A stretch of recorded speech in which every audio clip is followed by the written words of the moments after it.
Dear student, welcome to class 10.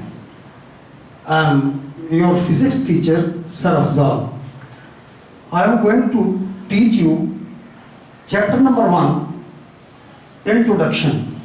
Your physics book is consisted of 19 chapters. Now we will start it by first chapter, that is Introduction. Introduction to the physics. First of all, we will study the definition of physics. That what is physics?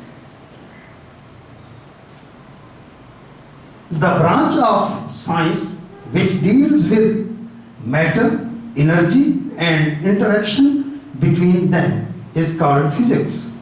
Now, here to understand the definition, first of all, we should know about matter and energy.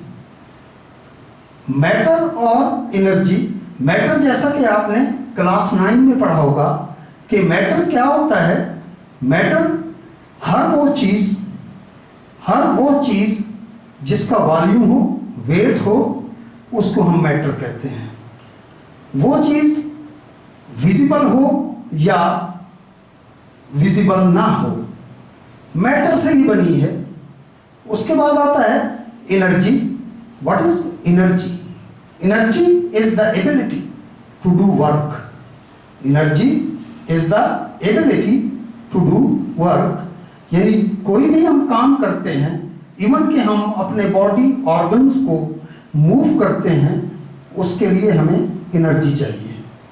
Now matter and energy, these are two things. अब जब energy को हम matter पर apply करते हैं तो matter की state change हो जाती है। जब मैटर की स्टेट चेंज हो जाती है, उसकी एग्जांपल आपको ये दे रहा हूं मैं। देखिए, ice changes into water, then water changes into steam. What happened to it when you take out the ice from the freezer and put it outside? जब आप आइस को फ्रीजर से निकालते हैं और उसको बाहर रखते हैं तो क्या होता है? उसका टेम्परेचर इंक्रीज होता है, यानी आइस जो है हीट गेन करती है। जब हीट गेन करती है तो पानी में चेंज हो जाती है, वाटर में। अब आप पानी को जब हीट अप करते हैं तो पानी जो है वो क्या करता है? वो भी हीट गेन करता है।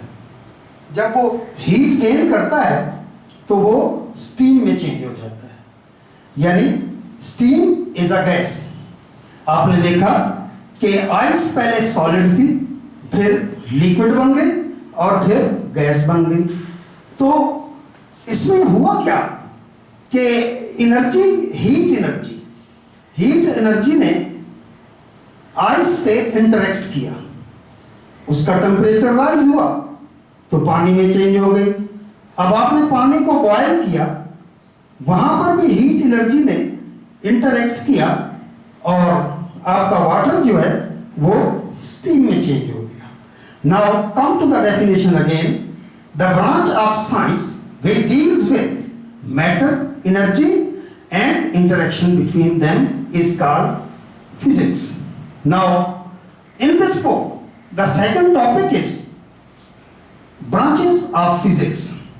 इस कायनात में बहुत सारी चीजें हैं, बहुत सारी ऐसी चीजें हैं जिनके मुख्तलिफ काम हैं। अब आप देखें, उन ऑब्जेक्ट्स को पढ़ने के लिए हमें फिजिक्स की डिफरेंट ब्रांचेस की जरूरत पड़ती है।